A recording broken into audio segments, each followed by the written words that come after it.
च्या भाज्यांमध्ये आठवड्यासाठी मी अद्रक लसूणची पेस्ट करून ठेवते, तर ती संपली होती.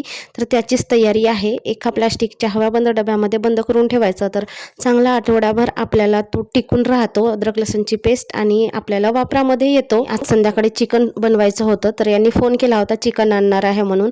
तर मी म्हटलं दोन्ही मसाले मी तयार करून ठेवते आणि सोबतच बनवायला डाळ तांदूळ भिजवलेले आहेत. सारखं त्याला डोसेच आवडतात आणि खोबरा दिसला त्याला तर मग त्याला चटणी आणि डोसे तर त्याला पाहिजेच असते. आत्ताच मी 2 दिवस झाले तर बनवली होती, परत अजून बनवायचं. आणि बघा तेल पण नव्हतं काढलेलं खायचं, तर ते काढते. आणि हे नळ म्हणजे वरदानच आहे, नाहीतर पिप्यातून काढताना भरपूर असा तेल वाया जातो, सांडतो. मुलांचा अभ्यास सुरू आहे आणि मी पण स्वयंपाकाला लागणार म्हणून किचनमध्येच त्याचा अभ्यास घेते.